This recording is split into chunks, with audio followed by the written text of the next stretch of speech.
Good morning, everyone. Good morning, good morning. Assalamu alaikum. Peace and blessings, everyone. Good morning, good morning. Assalamu alaikum.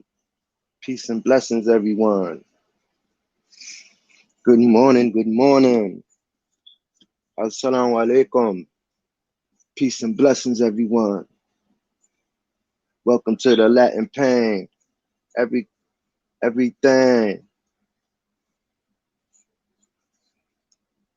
You know? Salute, salute, salute.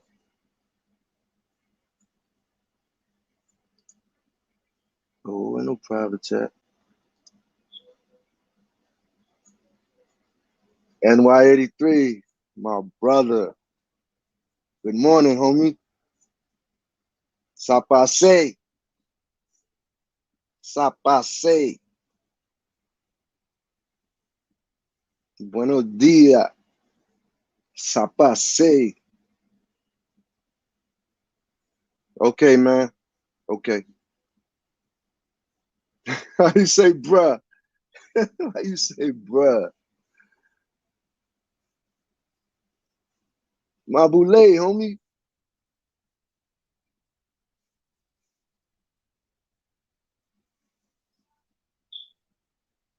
I appreciate you though, man. And you know, you have a productive day, man. And so, man, you already know, man, how much we appreciate you. You know, you're a big contributor as well as others, man. You know, there's a few others who I might not name, who I might name. The brain is a terrible thing to waste.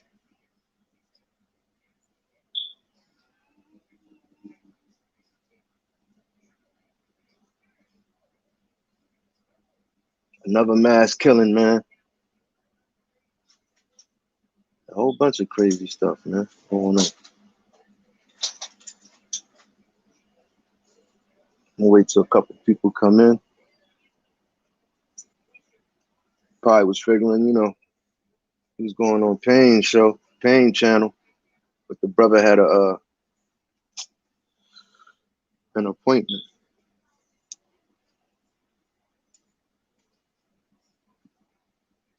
So in the meantime, in between time, I'm gonna go on and, you know, the notifications. That's what it is. I don't be on here 3 minutes. It's all gravy. Check me out. Let me let the brothers know.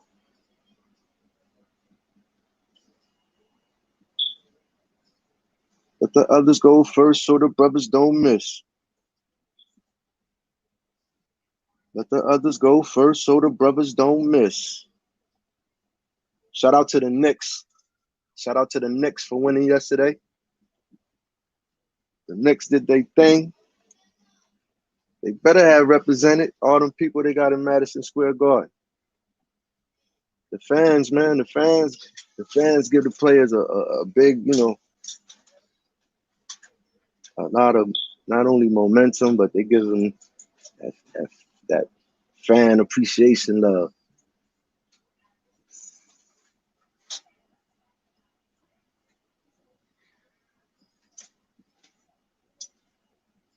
Salute, salute. Good morning, good morning. Good morning, good morning. Good morning.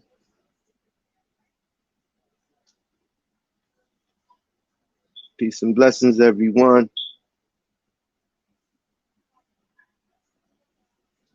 Assalamu alaikum. Peace and blessings, everyone. Peace and blessings, everyone.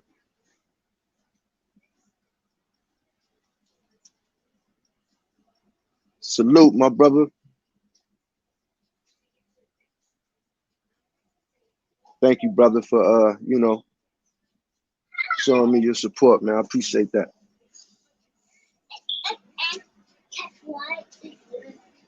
So let me bring it, right? Let me bring it, right? Come on. You know what I'm saying? Mendy, good morning. Blessings to the Lord. You already know. Mendy, I got butterflies in my stomach. You hear me?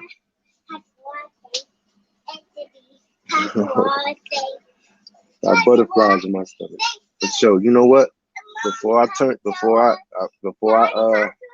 live on, went live, like, yo, for a lot of us, you know what I'm saying? Well, I'm gonna speak for me. It truly is therapy. It really is therapy for me, man. Yo, I'm having a lot of things on my brain go sometimes, you feel me?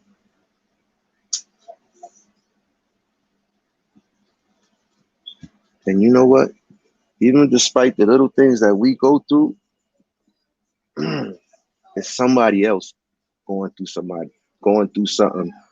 Yo, it's so beautiful outside. It really is. It's so beautiful. That's like a sign, right? Wow, truly is. Yeah. Well, let's go. Let's get it, y'all.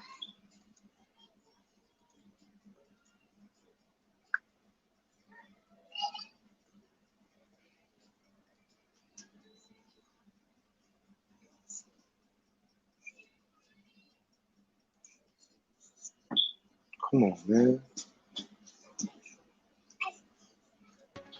As you just heard in that ABC News special report, another deadly mass shooting. We continue to follow this breaking news in the Bay Area at a light rail yard in San Jose. Good morning. This is Eyewitness News at 11 a.m. live on ABC 7, Hulu Live, and wherever you stream. I'm Giovanna Latta. And I'm Philip Palmer. If you've been watching, or maybe if you missed some of what David Muir just said, we're going to recap everything for you. The shooting killed 8 people along with the suspect. Investigators are now sweeping the area for possible explosives. Eyewitness News reporter Rachel Brown is live in the newsroom with the breaking developments this morning. Rachel. Hi, Giovanna and Philip. Yes, we just learned again 8 people were killed. At 6:34 this morning, deputies began receiving multiple calls reporting shots fired at that VTA rail yard.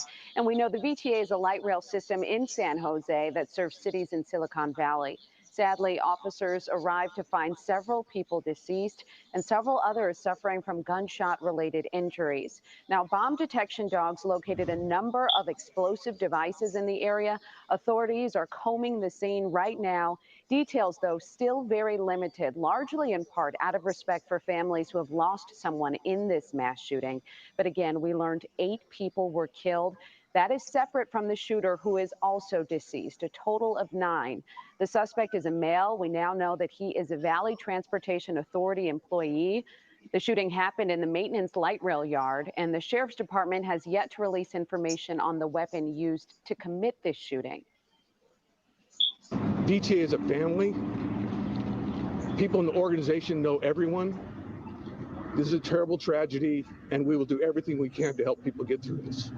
Now is a moment for us to collect ourselves, to understand what happened, to mourn, and to help those who have suffered to heal. That will be my attention today and for the foreseeable future. My attention will then be immediately turned to ensuring we do everything possible to ensure this never happens again in our city. And the VTA is now in the process of setting up grief counselors as they process the tragedy that just unfolded there. Families wishing to connect and reunite with loved ones who were working at the VTA rail yard this morning should go to the Santa Clara County Sheriff's Office. Hello, I'm Mark Brown. Get more great ABC7 content by clicking the subscribe button for our YouTube channel and download the ABC7 Los Angeles streaming app on Fire TV. Yeah.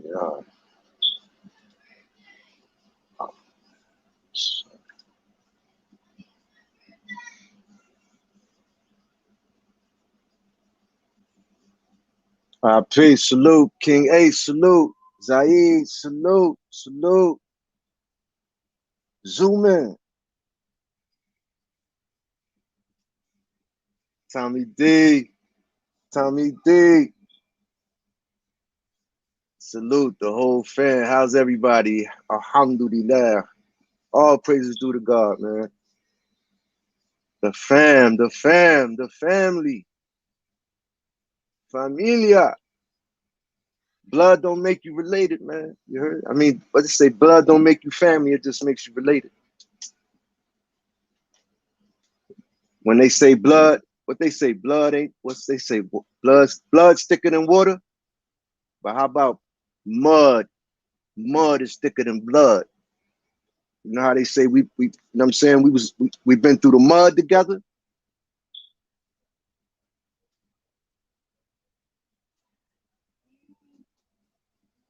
And they say we've been through the mud together. Right, bro? Yeah, mental health. I'm telling you, bro. That's why you think I'm here right now. Because of my mental health. One of the things, one of the reasons. I mean, had I not jumped on here, you know what I'm saying, I'd have been, you know, I don't know. Allah knows best, man. God knows best what I have been doing right now. But you know, like I say every day, and I truly mean it, and I appreciate y'all brothers, man. I don't have it all. I don't have it all, man. Not by far. You know, at 49 years old, I'm still learning, bro. I'm still learning. I mean, a lot of us, like they say when they say in drug counseling and stuff like that, they say the day you started getting high is the day you stop growing, like mentally. So whatever age you was when you started getting high is you know what I'm saying, is the day that you stop growing mentally. Yeah, we learning, bro. Like a pride. We gotta put that pride to the side, man. We can't worry about what nobody thinks of us because, brother, they're not gonna be talking about us when we're not here. They're not really. I mean, unless you put some, you know, some work in, and you have people around you that appreciate you and things like that. Because you could be breaking your back, you could be busting your ass, going to work 16 hours a day, and have a whole family that don't even appreciate that. That they think that's something that you supposed to do. No matter what. I don't got to talk to you. You still got to go to work 16 hours a day and this and that. Thank you, Joey, man. Cardiac, a 5-hour cardiac stress test. Okay, my brother. Prayers up for Joey, man.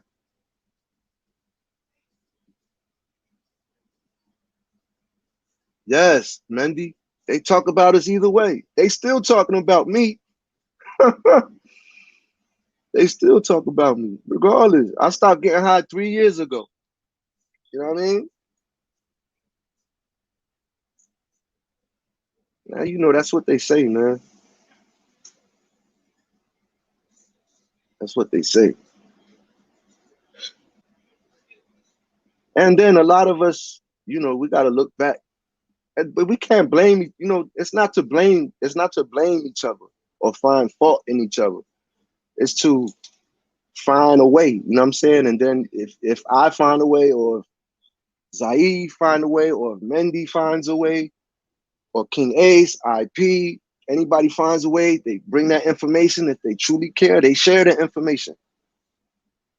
Find it. You know what I'm saying? Study it, share it, spread it. Just like everything else that's learned and taught and everything like that. I was thinking earlier, I was like, damn, like my father, like I was thinking about my male figures, you know, where I didn't have any, like, you know what I mean? My father, the earliest memories I could, you know, go back and think about my father is him having my mom hanging out the third floor window and things like that. And I remember my uncle coming in, running in the house because in Newark, the police, he stole the car or something. The police was chasing him and they hit him in the leg. They ain't catch him, but he ran home. And I remember as a young boy seeing the blood leaking down his leg, and then later on, like, all right, when I left that situation and we came down here, and then my mom's boyfriends and things like that, I thought about the men that she had in her life, like, and all I could remember about them is them, you know, being deceitful and, you know, cheating on my moms and, you know what I mean, treating us like, you know what I mean? So these are the things that we grew up, some of us, not all of us, you know what I mean? So that's why I say we have to, you know what I mean, learn. Like, I'm still learning how to be a father. Like, I got my 3-year-old daughter who, she thinks when I come in the house, she calls me her hero. Like, but then I got a 17-year-old daughter who I got a very strained relationship with. You know what I'm saying? That she don't like, when I trust and believe, when I say that there's no difference in the amount of love that I have for my 3-year-old that I have for her. There's no difference. You know what I'm saying?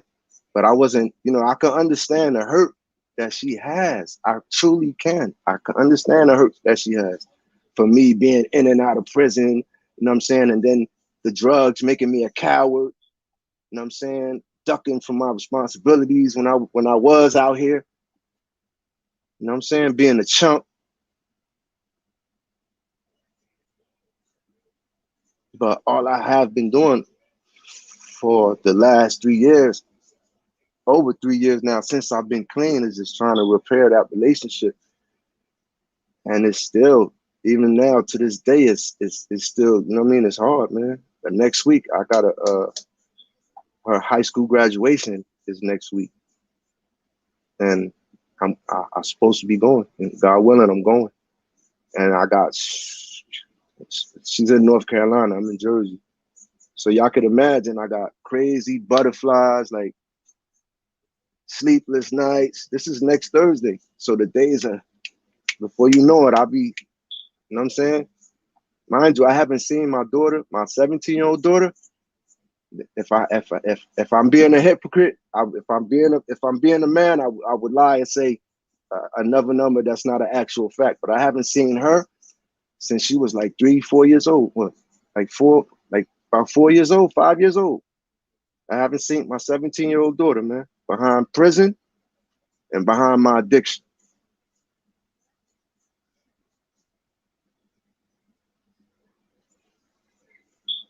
And then me and her mother, we could never, not even for my daughter, not even for her sake, could we come together and not even.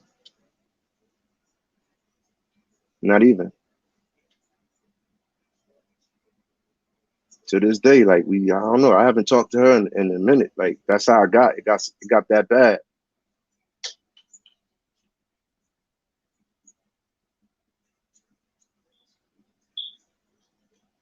Hey, man.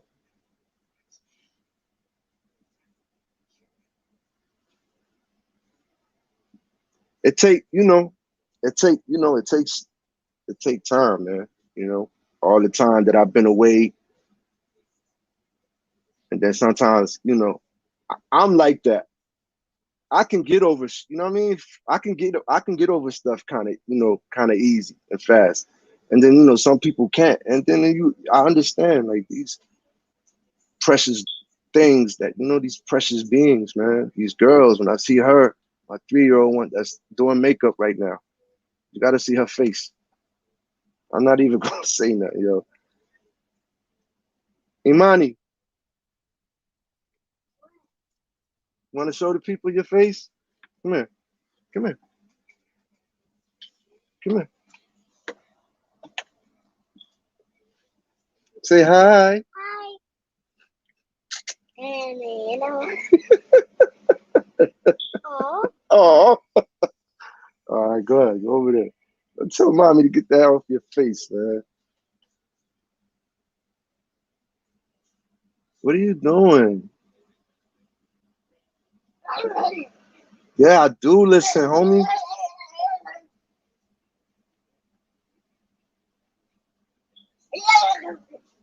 Yeah, man.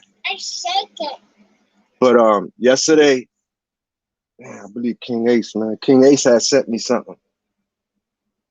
And man, yo,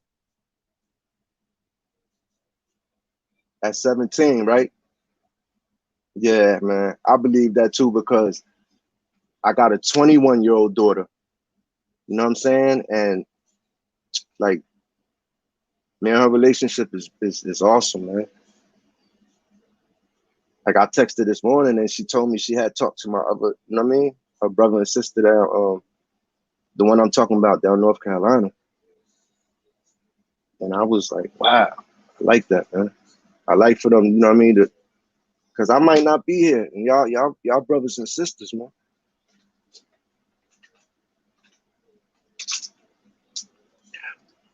But back to King Ace, he sent me this thing, man, about this. It was, ooh, let me find it.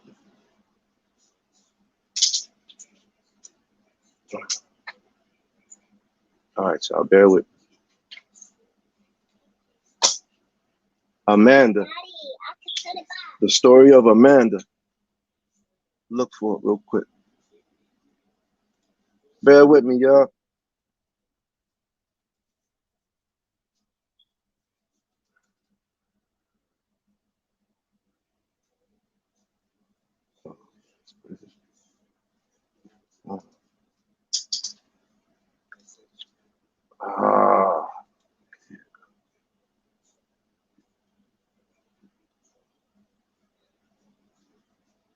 That thing had me almost about to cry, yo. I ain't about to almost.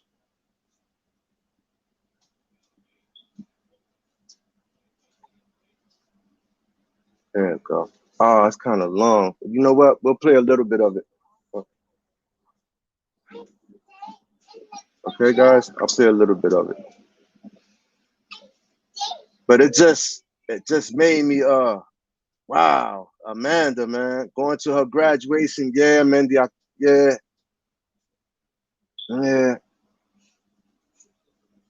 I believe that. Like, I believe she's hurting. You know what I'm saying? She just,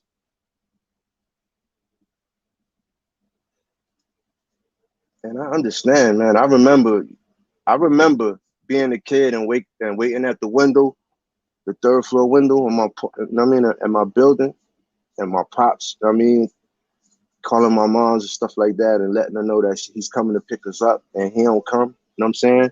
He getting high. That shit used to hurt crazy.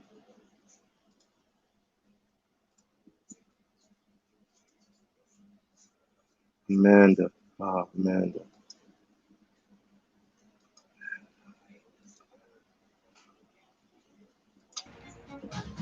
We will, of course. I believe in our power. Pride.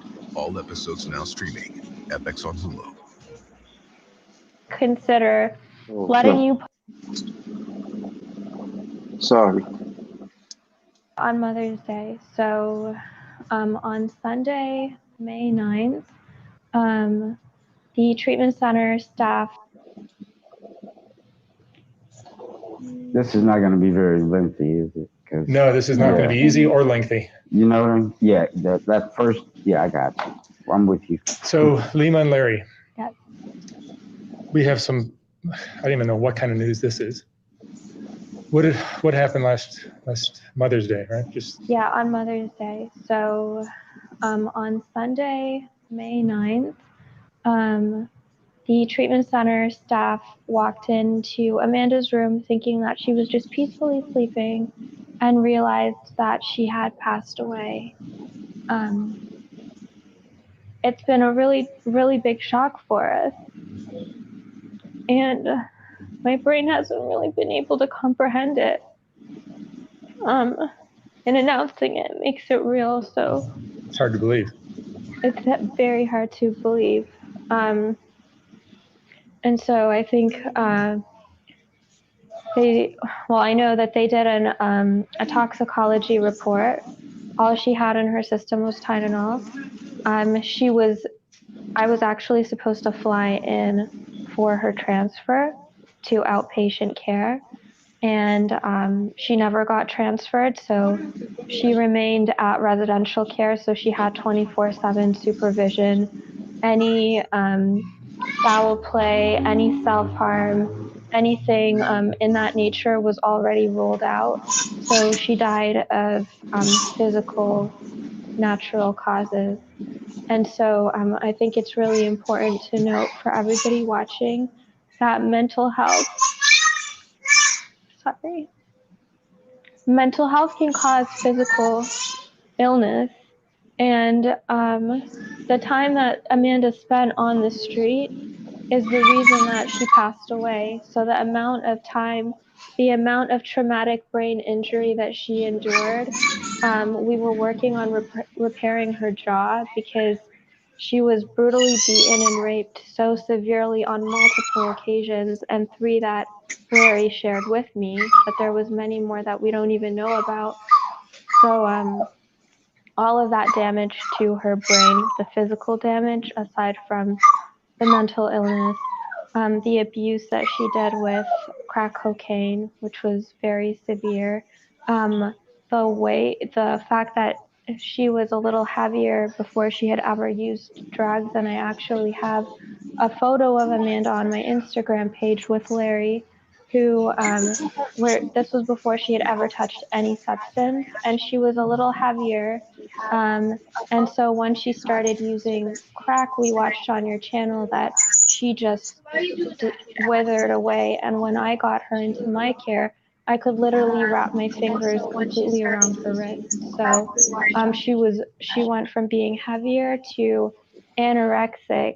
When we got her into the treatment center, her physical condition was so deteriorated.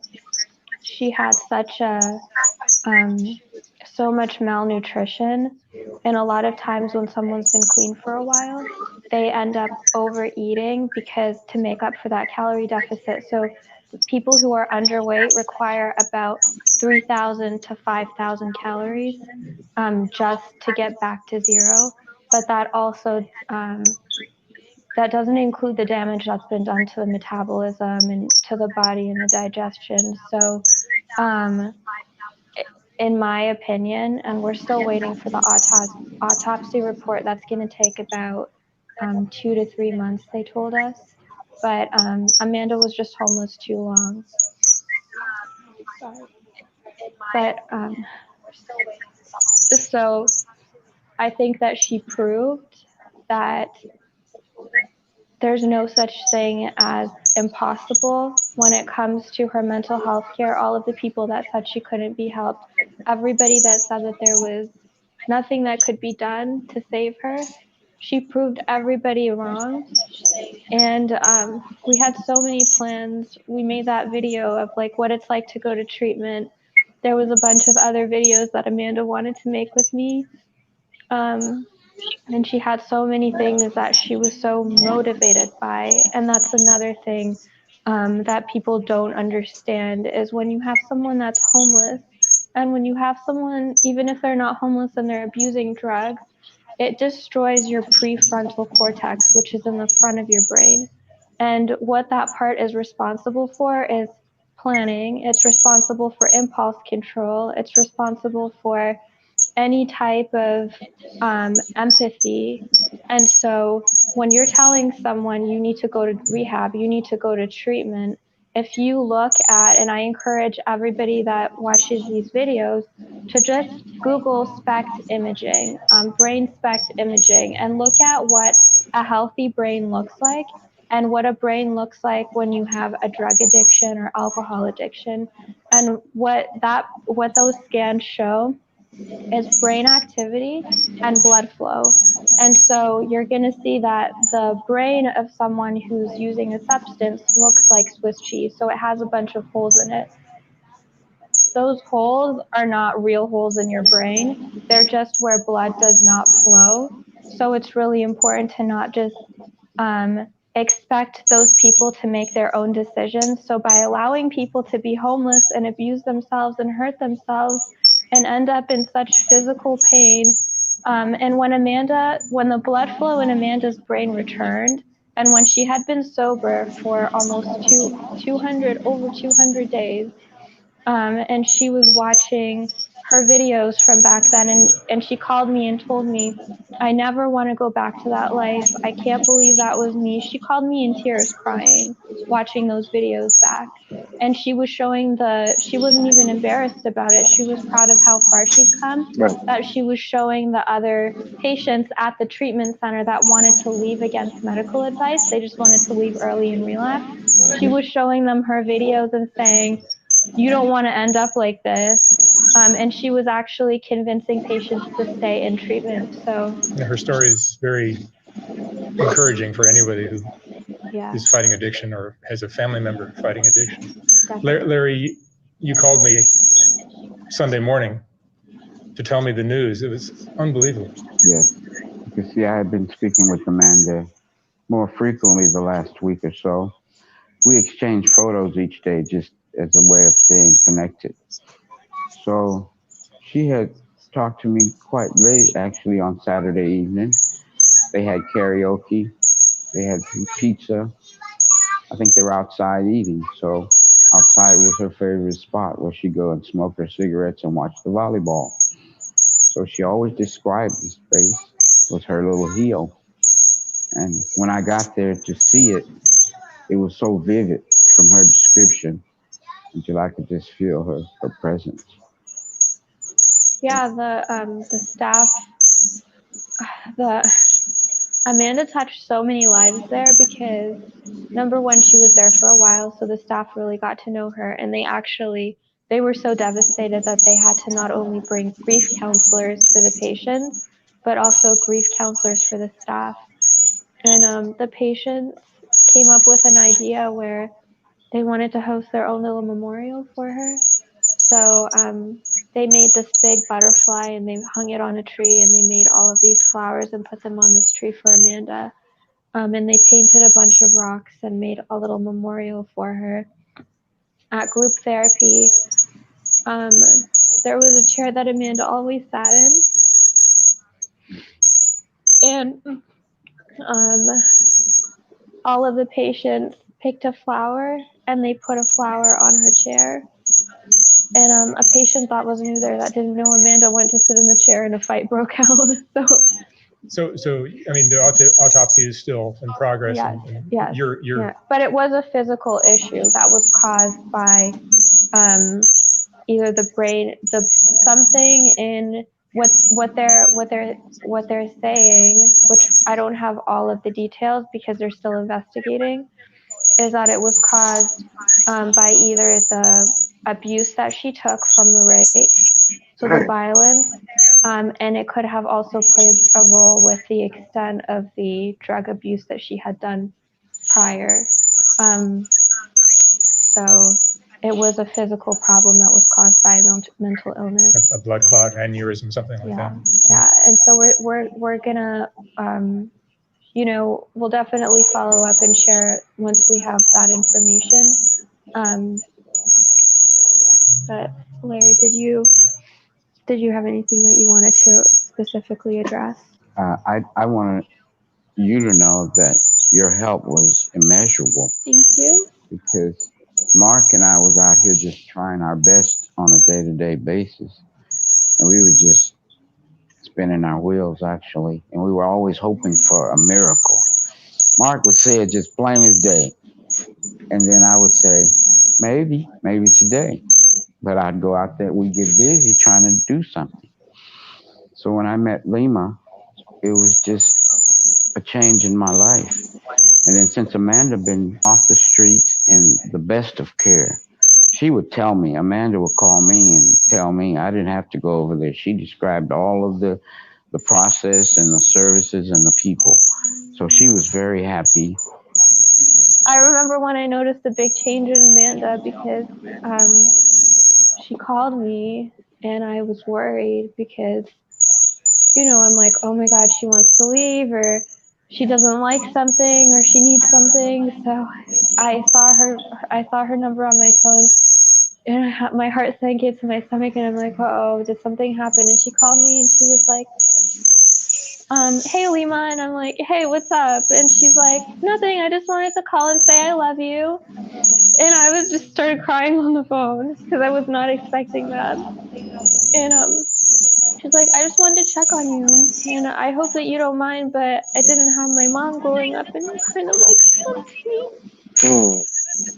So what has happened is And then she died on Mother's Day. May I say, Amanda wrote a letter to her mother last week.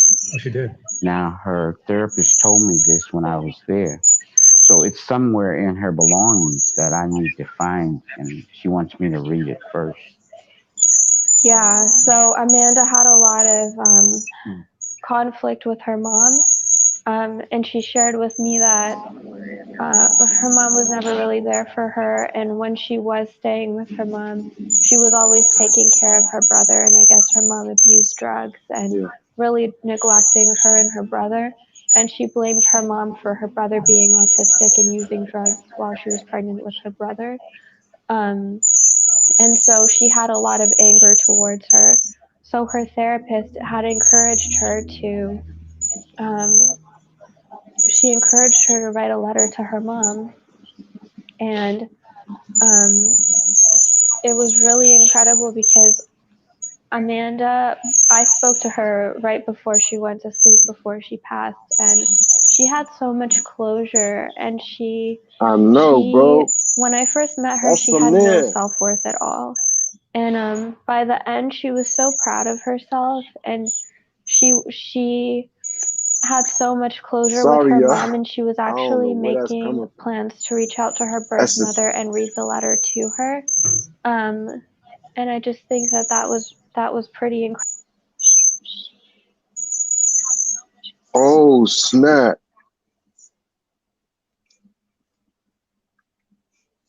Incredible, because when she died beautiful. She died totally clean. She had inspired so many people. Damn. And she died in peace. Like, she didn't have anything hanging over her where she... I think the most incredible part of Amanda's story is how, like in the last 3-4 months, y'all really got a lot of love for me, because you saw her progressively blossom. She blossomed. Yeah. During the prayer, during the individual counseling for new students.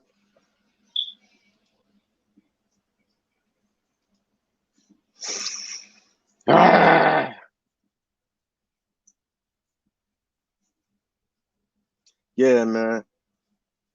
That one last night, that one right there. Wow, man. They was also talking about like how so many homeless people be, you know what I mean, be ODing and dying, and people don't be realizing until weeks later, because a lot of times they be in them tents and they don't check the tents, or you know what I mean, or wherever they be at, man. King Leg.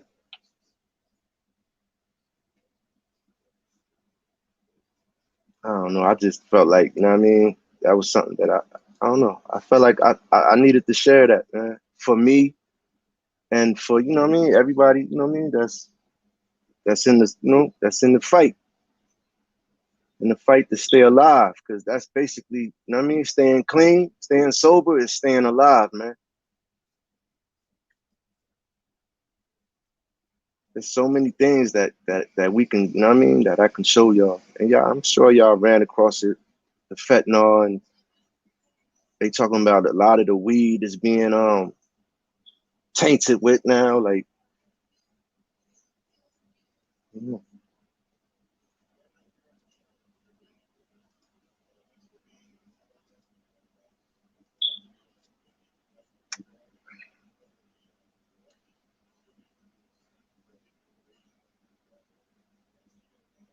Somebody talking about hanging their chancletas up with.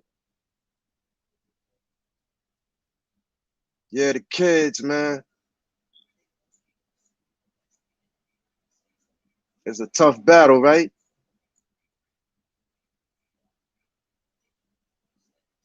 Love you too, Leg. I love you too, my brother.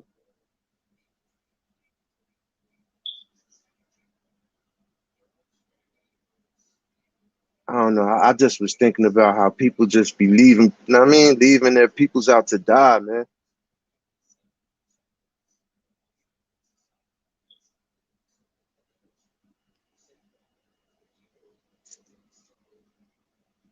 Oh, absolutely, man. Y'all give me comfort, man. Knowing that, you know what I mean? Sometimes I be, before this, I used to think I was an alien, you know what I mean? Like I was the only one going through the things that I was going through. But then the more I started opening up, you know what I mean, sharing things about myself, somebody would be like, that's my life story, or you know what I mean? That's something I went through. Yeah, they treat it like scum and forgotten. I don't know.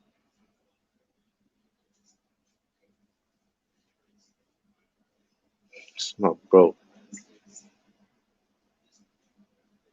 That's what's up, man. Addiction is a disease, man.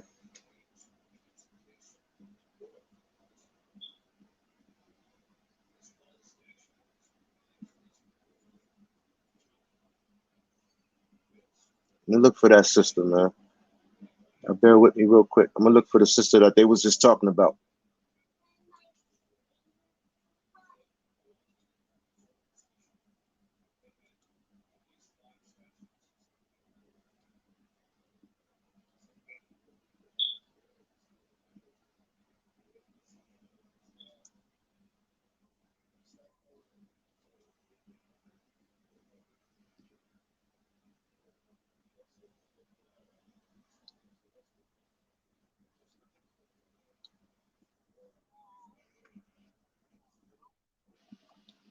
Damn.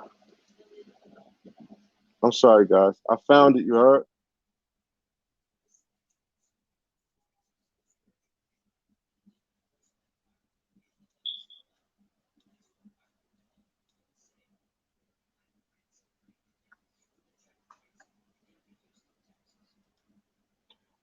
Now they saying that she died from natural causes, right? They say that she was raped multiple times, that her jaw was broke a couple times.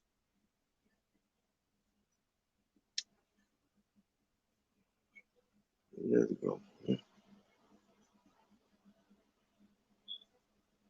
11 years? Ho ho! That's what's up, man. It'll be like that. It'll be like that for me, God willing. I'm still alive. I'm telling you, it'd be one day, 2 days, 2 days turn into 2 weeks, 2 weeks turn into 3 months, 6 months, 8 months. Slow motion though. Slow motion, because addiction is tricky, man. Y'all know that. The first year of me trying to I know I got high like 3, 4 times. 3, 4 times when, you know what I mean? When I was like, yo, this is it. It's over. You know what I'm saying? And my family gave me an ultimatum too. They like, yo, my nigga, you in your 40s, you still out here. You know what I mean? Like, come on, you gonna be in your 50s doing this? My father just OD'd off of smack and Xannies 4 years ago. It was 3 days my father linked before they found him.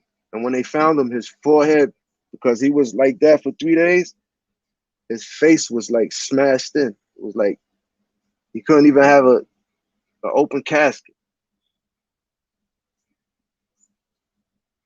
Yeah, I remember, bro. But it wasn't even a good time when I first started. You heard? I used to be throwing up.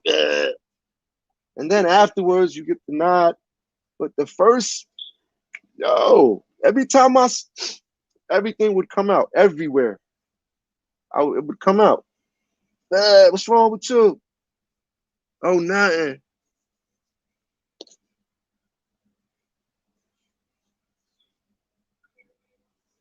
Yeah, man.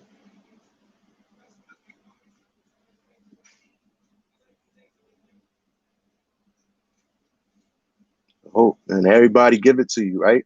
Everybody gives it to you until you get hooked.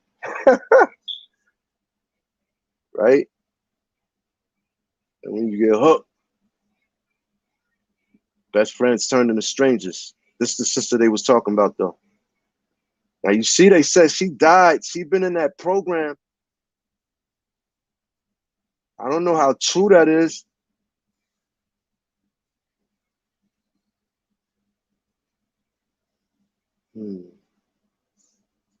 July 4th, 2010 was the last time. That's what's up, man. Like I was saying, I slipped. So don't get discouraged too if you slip. Even though I don't promote that, because I remember when I used to be going to programs, counselors used to be like, yo, relapse is a part of I forgot they used to be like, yo, relapse is just a part of your sobriety or trying to get clean or whatever. But you know when I knew, because every time I would the last few times I would do it and I couldn't look in the, you know what I mean? That's when, and then when you look in the mirror and you be like, man,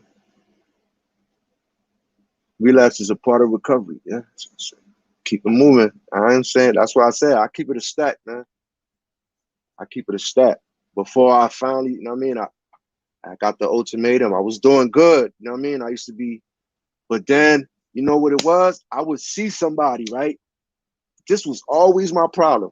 I would do my travels or anywhere, I would see somebody and they'd be like, yo, they got fire. Such and such place. Yo, they got fire. Yo, they got that 80s, early 90s smack. I would slip. I grab two, one, two. And I like the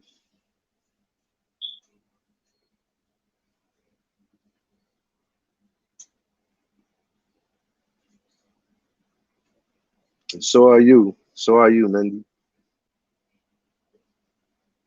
Oh, absolutely, man. Yeah, I had to. Yeah, it's a process. Yeah.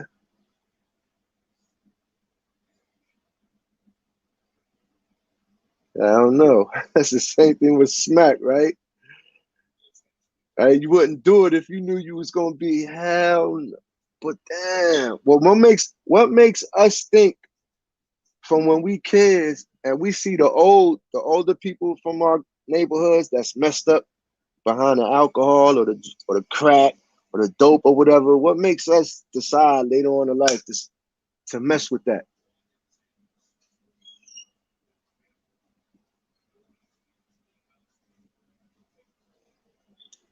Angel Ortiz, you wasn't the only one, bro.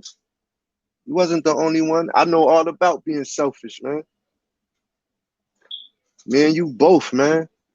Me and you both. I put my poor mom through some shit. I put my wife, my brother, my sister, the kids though. The kids. More than anything. The kids, man. And my moms. Everybody.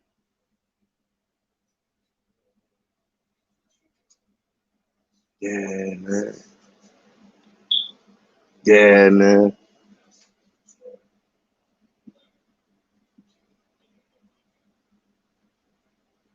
I don't know, man. You just surround yourself, because it's yo, in the beginning. Yeah, me too, Angel. Me too.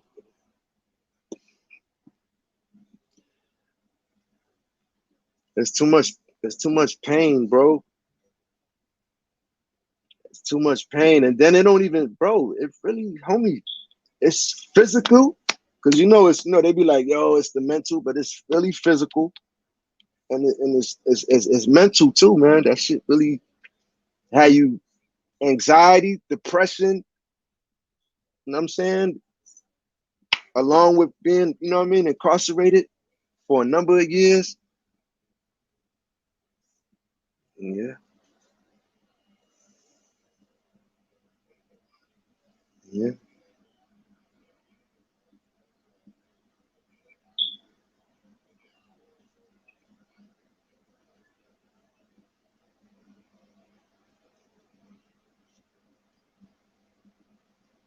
Bro, yo, leg. I did some, yo. Yo, how about I'm with my nephew and I rob somebody on the train. On the train. I robbed somebody on the train, bro. Made him take his shoes off, everything. And I did that. I copped with my nephew. My little, he wasn't a, you know what I mean? But I did shit like that, bro. I've copped with my family, bro. Like I didn't have them right, but I've had them. You know what I'm saying? Yo, I'm going to my man's house. You know what I'm saying? Yo, I'm going to, where you going? I'm going to school. Shameful, man. Shameful acts. Shameful, man. Yo, absolutely.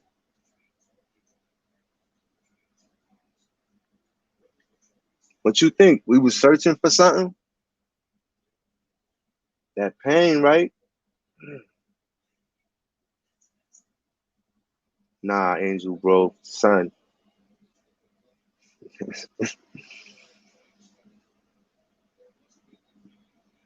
Me too, leg. Me too. Me too. Me too. Why you think you my twin, boy? You my twin, boy. Yeah, leg. I ain't the same, man. Me either, bro. I mean, but all praises due to God. It ain't turn us to molesters. You know what I'm saying? Wa alaikum salam wa rahmatullahi wa barakatuh. Repent. Absolutely.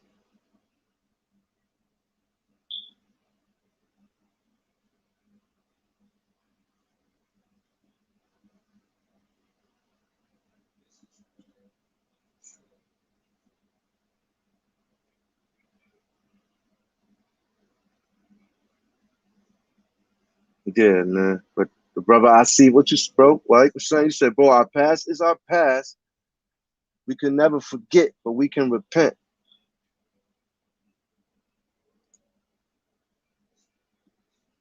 May Allah forgive us, bro.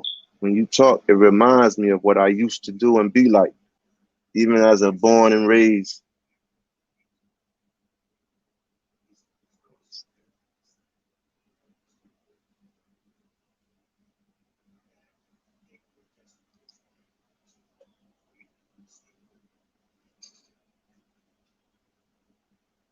Yes, all of us. Good. Right. The brother said, if anybody's struggling, if anyone is struggling and they need to get into a program or a detox, you can reach the brother Zaid, or you can hit my you could DM me on my IG. My IG is Rafiq 9782. Rafiq 9782. Hold on, who the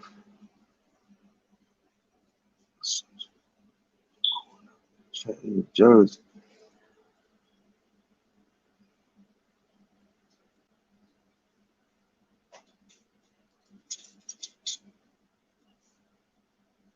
Yeah, man. Growing up in Trenton, New Jersey, you did a lot of bad. Yeah, bro. Me and you both. Me and you both. He gave us all chances, man. Yeah, that's how I feel. I'm sure we all feel like that. But when it's, you know what I mean? I'm saying, a lot of us are, we fortunate. God had mercy on us, man.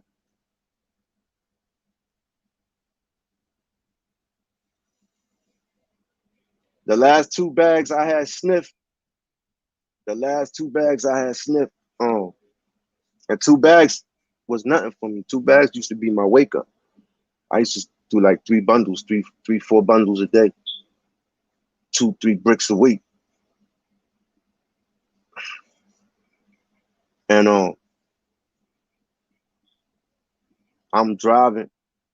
I was chilling. I'm trying to be clean. I said, you know what? 2 bags ain't gonna do nothing. And I copped 2 bags.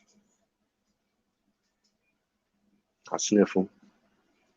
I walk up to the store, to the bodega around my way, and I woke up in the hospital with tubes in my nose and all that. It got me. I never thought in a million years, you know what I mean? Snorting, that I would you know, I used to think, you know what I mean? I was ignorant. I used to think only people that bang, and don't get it wrong. You sniff, you bang, it's all the same thing. You pop perks, you doing dope. It's all the same thing. And if you got a perk habit, and you watching this show right now, and you got a perk habit, and you know what I mean, you trying to figure a way out, get in touch with me and get in touch with the brother. I mean, and we'll point you to the right direction. It ain't no joke. There's so many people that back in the day when I was getting high for dope, they used to be popping perks, right? So they used to be pointing the finger. Like, this nigga's a dope fiend. Look at him, he's sniffing. He's sniffing. This was years ago, like 10, 15 years ago. They was popping perks. 1 or 2 bananas, right? Now, they pulling up on me. Yo, who got the dope, man? It's not for me, it's for my cousin. Yo, you know who got dope? It ain't for me, it's for my uncle.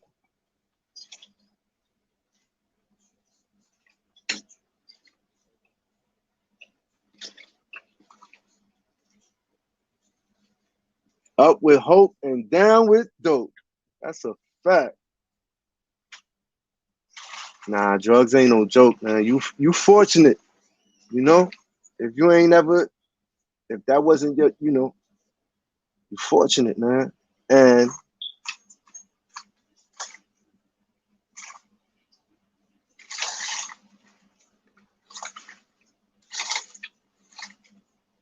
wow, this was 7 months ago.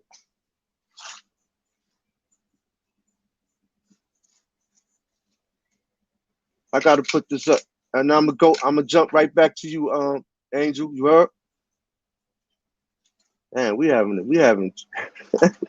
NA group. NA.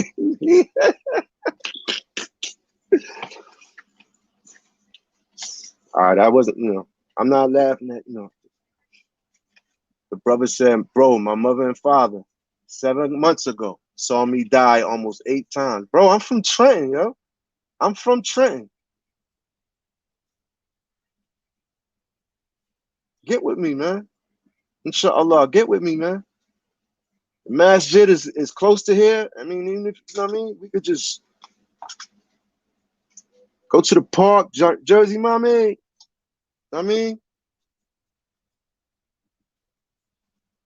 oh, I know where the Freedom House at, bro.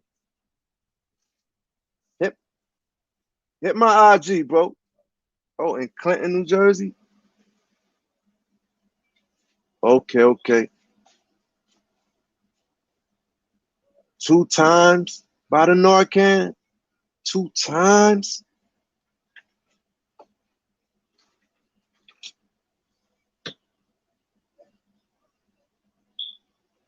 Hold on. Let me go back. Everybody deserved it. Get there. I was selling drugs. The brother Angel said I was selling drugs to feed my addiction, trading bags for pills. Then started getting scripts from Auntie, and it was all over from there. Pills were too easily available. It was like eating Skittles. I remember one of my cousins, all praises due to Allah, all praises due to God, he stopped, man. He stopped getting high. Them perks. He was like you, Angel.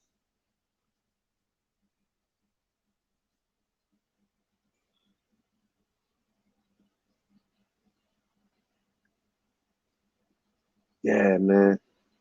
I used to watch him. I didn't have it like that. I ain't even gonna hold you. I used to watch him count like $100,000. It wasn't nothing for my cousin. 100,000, 50, 75. In less than a year, all that was gone. But he good now. He clean. You know, absolutely. The brother said, hold on. Zaid said he's a recovering addict, done time, and I don't glorify it. I like to speak about what's going on here and there, and now my past made me stronger, and Allah knows my heart. And let me let you know something also. Your past, you know, and the things, the obstacles that we went through turned out to be blessings, man. You know? Okay, Mendy. You know? All them things that we went through, all them obstacles, every one of us, Mandy, Jersey, Mommy, Mom Brew, Legacy, King Ace, ODP, the brother Asif, Masood. Welcome, man. Welcome. Welcome. Right here, this is like, you know, just a bunch of people, you know, that's had it, that's had it up to here with the past, you know, with drug addiction or domestic violence or things like that, because a lot of us put down, like, you know what I mean? I seen one comment where somebody said, oh, the brother said, you know, put down the dope, put down the drugs and pick up something constructive to do. A lot of times we put down our addiction and we pick up something, you know, bad.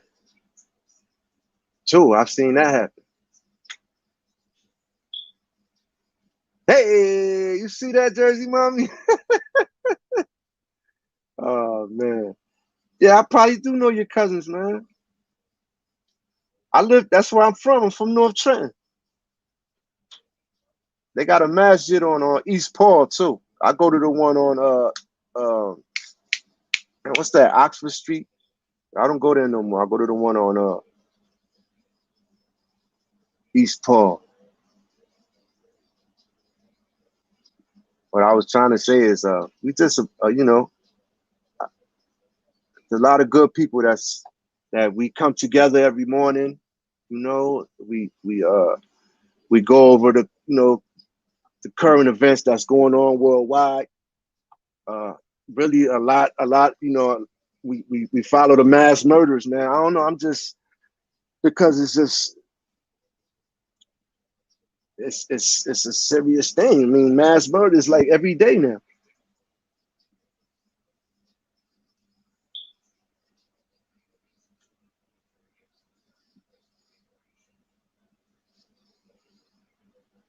Those, I mean, yeah, man. Yeah, yup. And we all, you know, we all learning together, and the ones that do know, you know, some valuable information, they bring it to the family and they share it with us, man. It's Muslims here, you know, it's Christians here, you know, and alhamdulillah, man, we got a nice little vibe.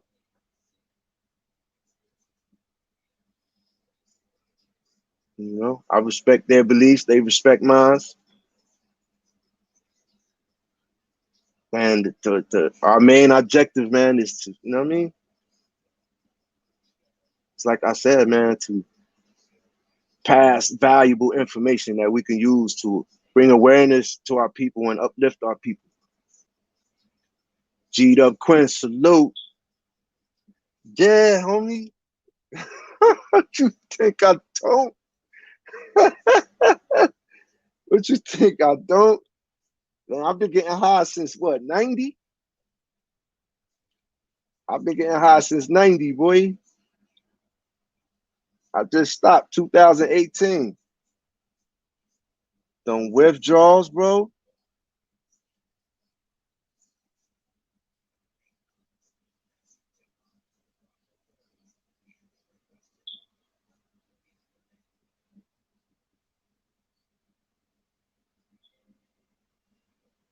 G'd up Quinn. Yeah, man, respecting one another, man, you know. We've been, you know, this is my thing, right? We've been dogged out, you know what I mean? Long enough. We've been dogged out long enough. Why keep dogging each other out some more? Right? And if we know if we have knowledge of self, right? And when I say knowledge of self, I don't mean this don't have nothing to do with Islam. When I say knowledge of self, is to know where you came from. That's to have knowledge of self. It's just to be aware. To have knowledge of self is to be aware, right? And to know knowledge. Know. Knowledge is to know, listen, and observe. That's knowledge.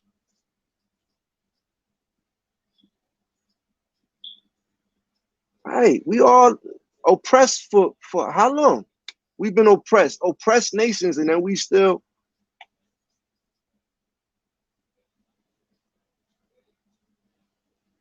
Now, 125th and Lexington ain't never gonna change, man. It's never gonna change. That's where I used to get my cigarettes from when I used to live out there. I used to live in Harlem. I used to go to Lexington and get my cigarettes. Yeah, man. So not only, you know, have we been oppressed, you know what I'm saying? We came through some shit. You feel like all of us, every one of us, not us particular, but you know what I mean? Our peoples, our ancestors. So I know they would, for them looking down on us, to see us have hate, jealousy, envy amongst each other, I understand that.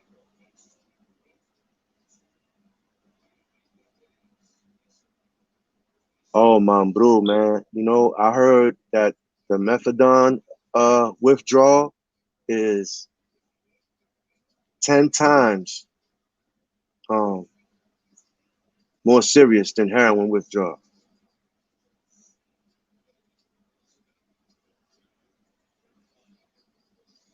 Alhamdulillah, that's a fact. He put us. We are yeah. Out of all his creation, we are also the only one who has free will. No other creation of God, of Allah, has free will to do them. They all programmed. Every creature is programmed.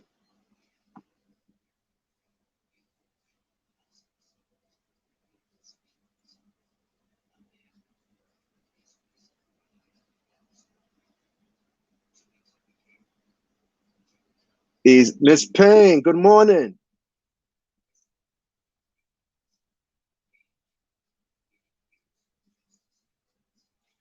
What is Vivitrol, homie? That's what is that like Vivitrol? What is that? I heard of that. It's not a antidepressant, is it?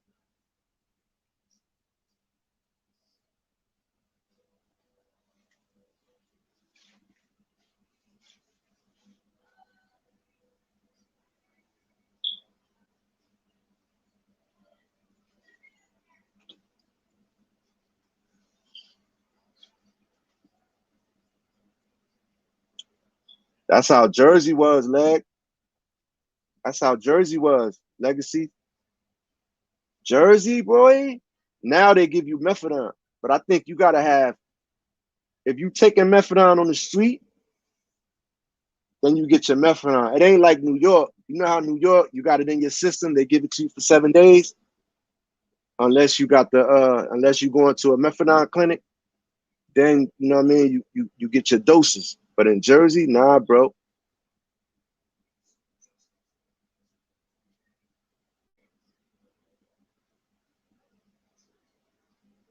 Know thyself.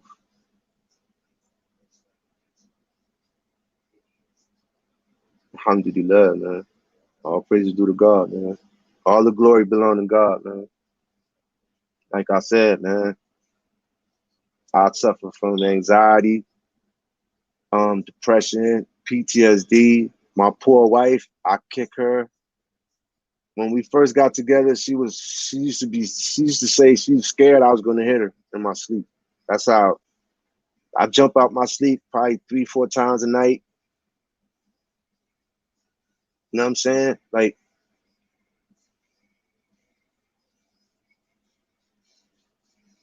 when I say I really truly appreciate you people, like I really do, man. Especially my bro, man. Shout out to Pain, man. Shout out to Latin Pain. Shout out to everybody, man.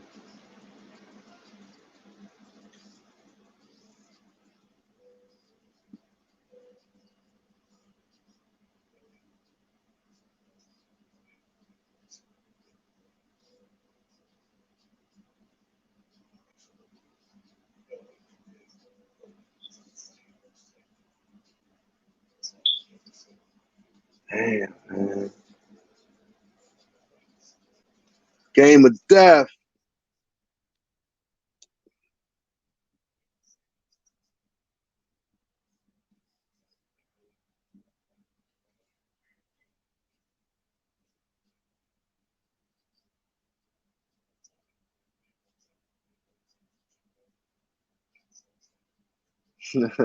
Shout out to Tonio Bicicleta.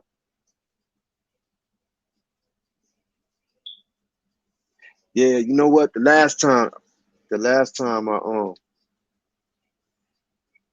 I went through withdrawal, I used to always see like people coming through. You hear about or you see people pooping on themselves. Yeah, I'm 49, man. I've been using since 90, 91. I think 91 is when 90 is when I started playing with it. You know what I mean? But 91 is when I really, like, yeah, I like this. I'm able to do this and that and that and this.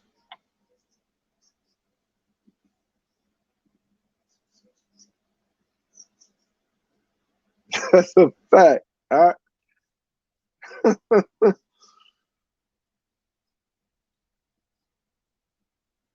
Yeah, man. Oh, I pooped on myself. But you know what it is? It's the chemicals that they put in the drugs. That's why the withdrawals are different than they was back 10, 15 years ago. Yeah, I used in prison. Absolutely. Absolutely. Absolutely. On the low though, you heard? On the low. Oh, your angel on the low, you heard? On the low, you heard? Yeah, I used, man. Yeah, I used in prison, man. You 53 out, man. Y'all brothers look good for y'all ages, man. I'm telling y'all, man. I hope I look like that. Yeah, man. Moving and grooving, Angel, you heard?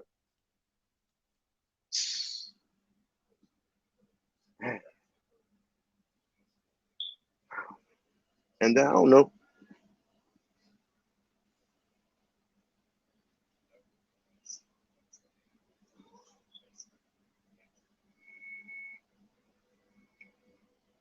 Yeah, bro. Hey, man, I heard some. We ain't gonna talk about that. About Capone, you heard? I heard some things, you know? But I don't. It doesn't matter. I'm not in that life, so.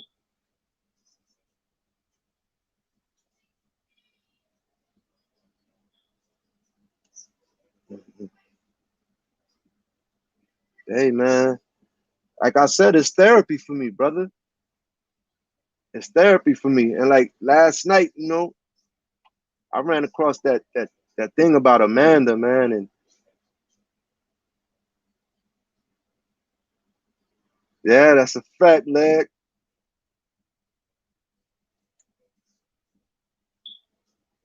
Yo, homie, they putting Fetty in everything. The people around here out North Trenton, they going crazy, bro.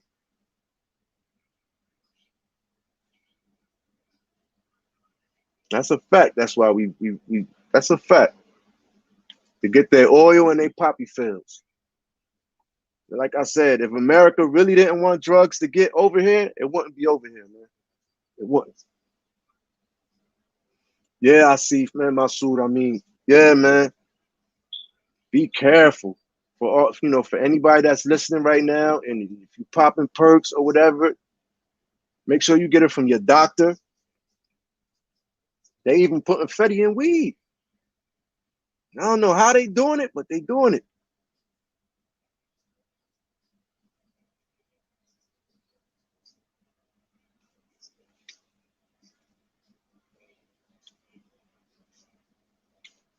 Oh, okay. Okay, all right. Okay, copy.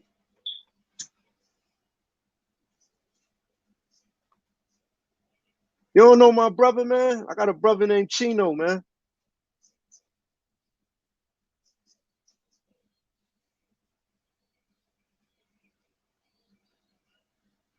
Anyway, that's all that's more than half of the people out here telling, man. They got murderers that's telling. What's it's crazy.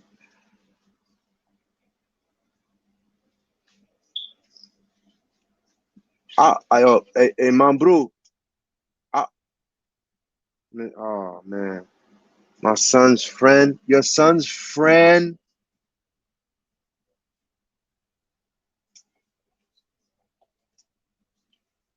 You gotta be straight up with him and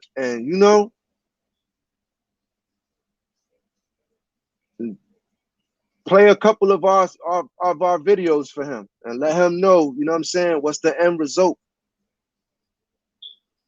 of experimenting with, you know what I mean, with them, we ain't, listen, nobody's saying to be a homeboy, to be a lot of sons and parents, they want to be homeboys. Nah, not, we're not talking about that. But we saying it to be able to have a conversation or to be able to have it to where they can come to you and speak about anything. Nah, yeah. Nah, he was fat. He ain't fat no more. Yeah.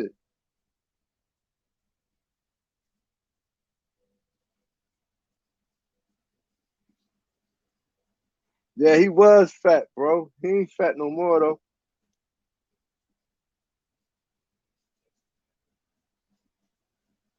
My nephew Jalil, I got a nephew named Jalil.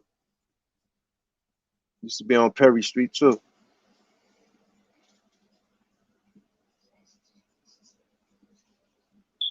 Yeah, man. Absolutely. I really feel like you show these people these videos and, you know what I mean, let them see the years of pain that come along with, you know what I mean, that with that life.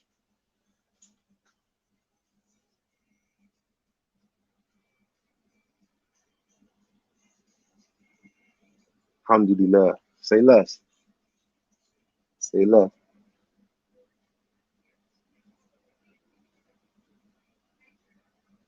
Oh, okay. Oh, he don't live with you?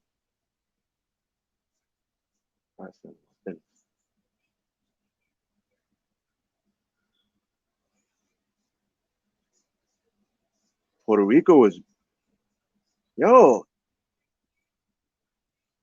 them drugs, boy, worldwide. It's not I don't think it's a place on earth they ain't getting high. How about y'all guys?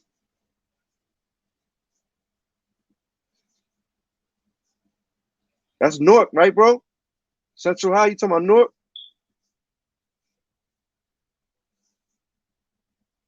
Alhamdulillah. My brother funny too, right? If you laughing, you gotta know you funny.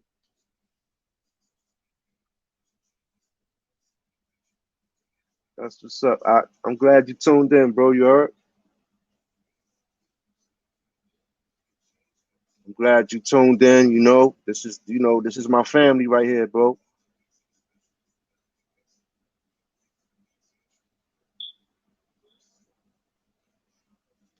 Alhamdulillah, man.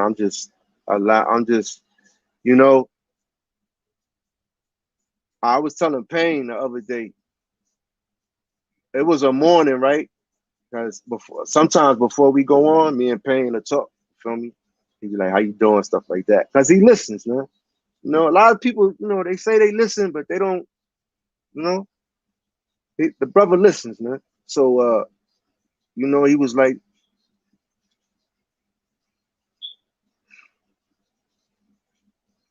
"You're welcome to come up here and, you know, and give your spill if you would like, man." You know, I said, man, this is my family. You was in Kura.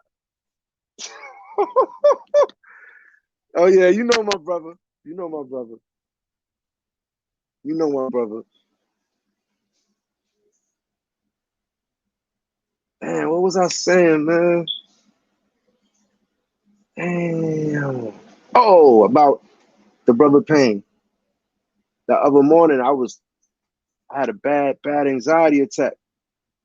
So and I still was like, I still had anxiety, right? So he was like, "Yo, how you feeling?" So I was like, "Damn, I don't feel too good, bro. You know, like anxiety and shit like that." So he was like, "Damn, it's crazy. It's funny that you said that because you know, my wife, you know, she wasn't feeling, you know, she has anxiety, you know, issues too, and she wasn't." So immediately, as soon as he told me about her situation, I focused on her situation. You understand? Like I started praying, and I just like because boy, from one, you know, from a person who knows how it feels to catch anxiety attacks and to be anxiety up, you know, it's not a good feeling to have. So for a woman, you know, that I look at as a sister, you know what I'm saying? You know, I felt her, you know, I felt her pain. So I immediately like I focused on that. So I say that that's what I try to do every day, man. Keeps the focus off of me. You know what I mean? When I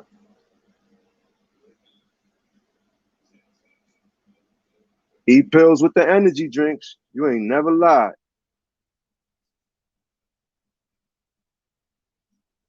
Oh yeah. Nah, you know, I take the deep breaths, you know. I take the deep breath. You know, I'll say things over again like La ilaha illallah, you know, there's no God but Allah. You know, I say things over and I'll take deep breaths. That's all they ever taught. That's all they ever taught me to do was take deep breaths. I don't know nothing else.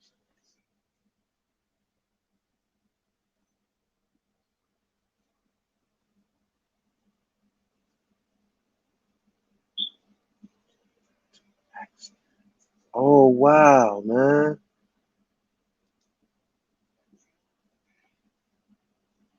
The brother said, my little brother name is Farouk Fusul Masood. Farouk Fusul Masood. He passed away 4 years ago. He was worse than me in a dope gang. And we sent him to Pakistan because I had family over there so he could kick cold turkey. Damn, bro.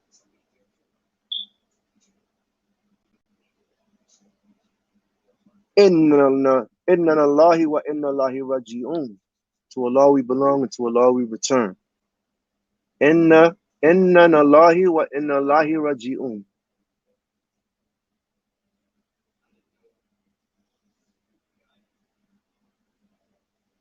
Okay, says he kicked from dope and Xannies. That's where my pop died from, bro. He died on my brother's birthday, May 8th, 2018. I was on Rikers Island, man. My father was in Newark, New Jersey. I couldn't even go there. I was only 20 minutes, 25 minutes away from my father's funeral, and I couldn't go because I was in another state. He kicked from dope and Xannies, and then he started to pray for the first time of his life. He was getting so close to Allah, and after a year on his birthday, he asked me for money.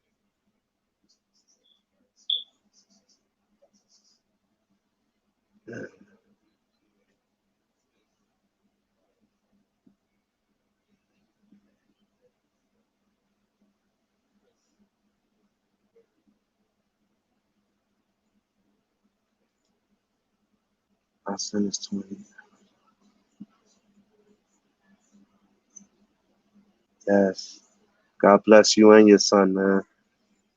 I thank God, the Almighty, man, that, wow, I got one son that I ain't even gonna lie, he's in jail right now, my oldest. But my younger son is in college.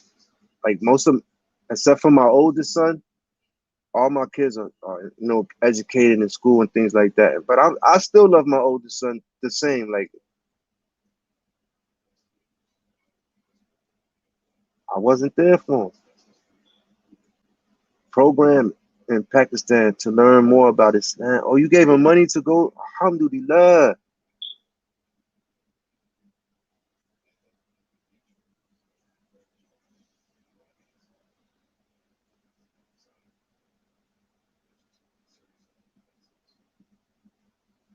Tato.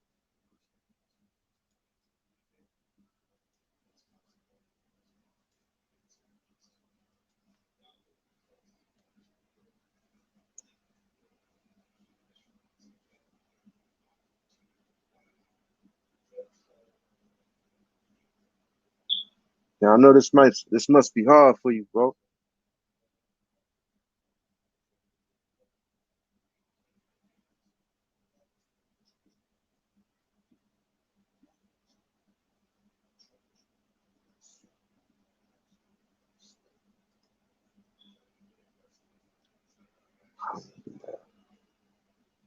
He is the most merciful, man. He was scared because he did a lot of bad at the age of 23.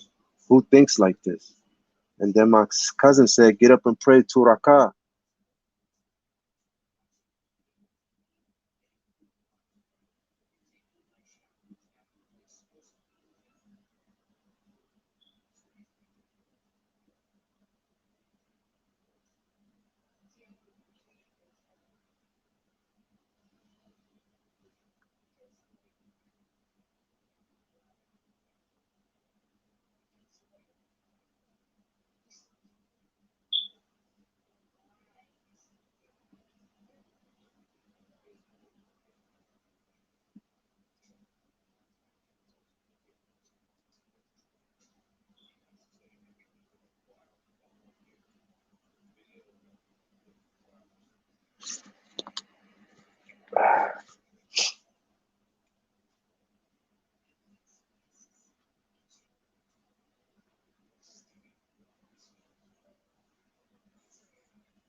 That's why you got to stay strong.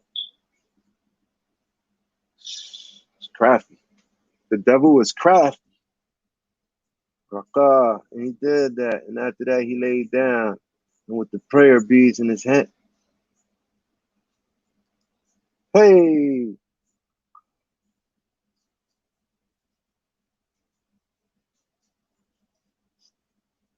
And 2 hours later, he took his last breath with a smile.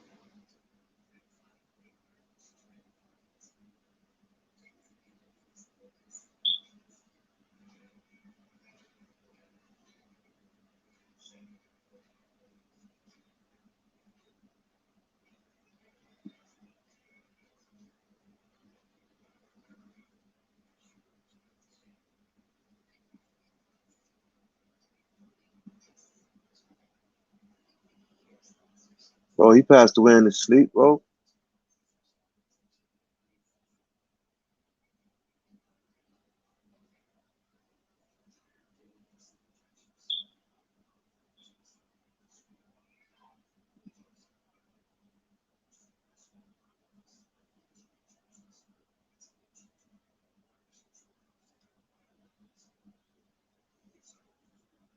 Hey, hey!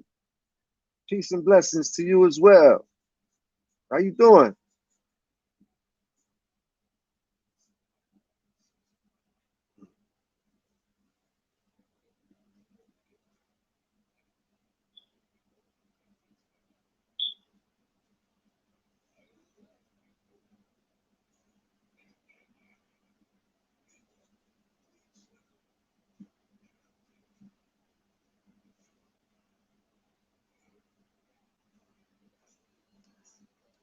Oh, my bad. And what's crazy was that if he had been here with me on his birthday that year, I would have got him. And instead, Allah had a better plan for him and took his soul while he was in fear. SubhanAllah. Wow. That's an amazing story, man. That's an amazing story, bro. Alhamdulillah. And that's why I never judged anyone, because the worst can become the best. Worst can become the best, and the best become the worst before they die. Ooh. I heard that, right?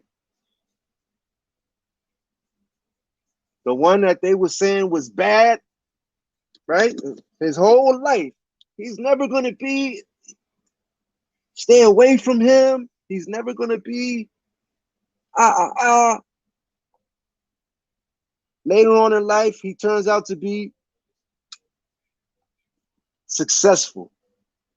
And the one that people wanted everyone to be like turned out to be the one nobody wants to be like.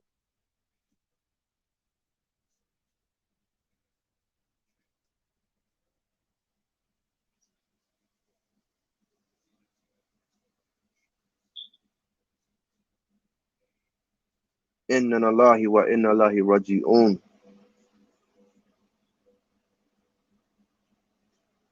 Yeah, man, I really appreciate you sharing that story with us, man. May Allah make your situation easier for you, brother. I mean, and welcome, you know what I'm saying? Keep coming back. Keep coming back, man.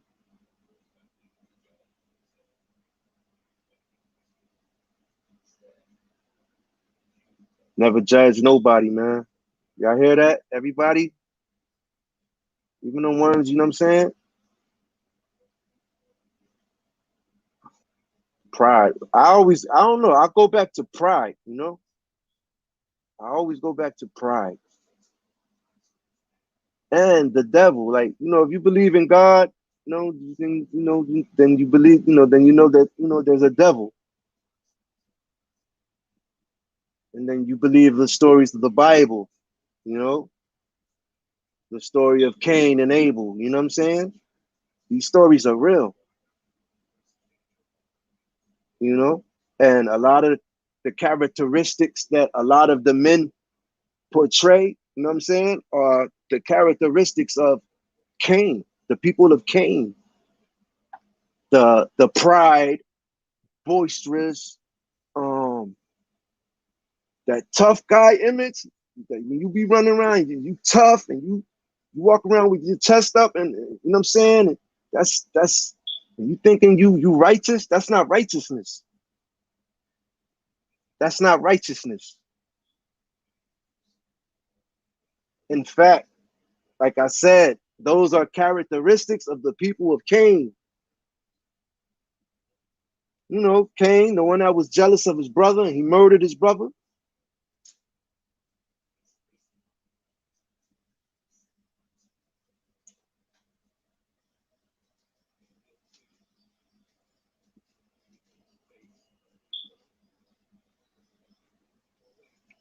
If you have an, what they say, a mustard seed. If you have a mustard seed of pride, you will not enter heaven.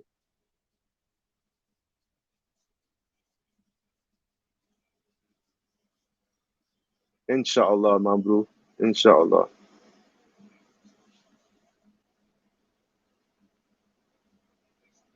In 92,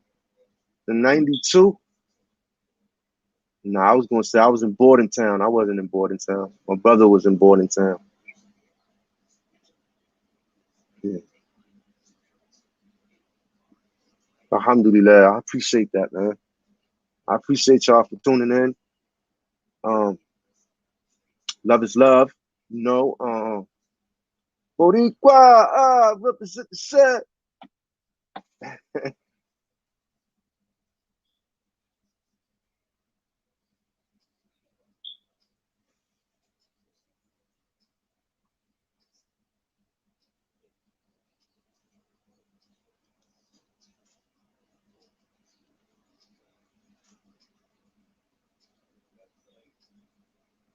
And you're welcome, guys. I hope my brother's life and story helps y'all. I say this story to tell y'all, if you're here today, you have another chance to repent, because we are not promised tomorrow. So every night, pray like that. Alhamdulillah. The brother said, King A said, humility will take you miles with no walking.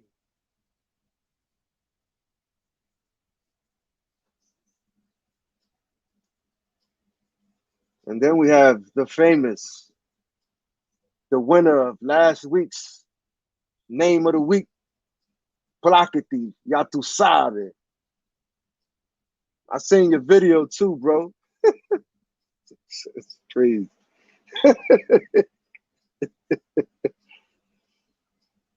I like that too, Aki. And ask for forgiveness. And also, did y'all hear this? I gotta take this into what he just said. And also forgive all who have done you wrong. You heard that? Forgive all those who have done you wrong. It's what will make you enter heaven, God willing, inshallah.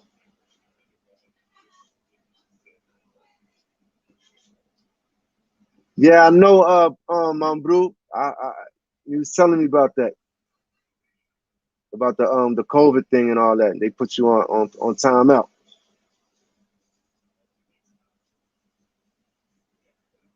I mean,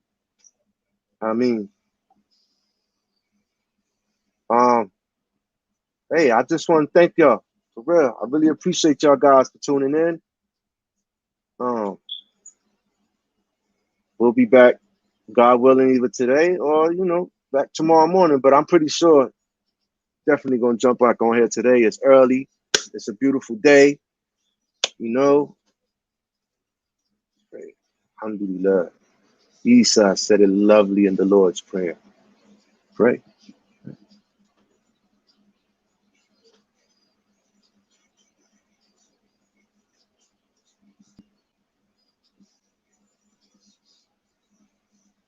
Oh, Dusty Puerto Rican said it's okay to be proud, but not to the extent where it offends the Almighty. I agree with you. Because I'm proud to be a Puerto Rican, Muslim, clean, sober, off parole, learning. Like I said, every day I'm trying to learn how to be a better father, a better husband, a better son, a better brother to my brothers and sisters.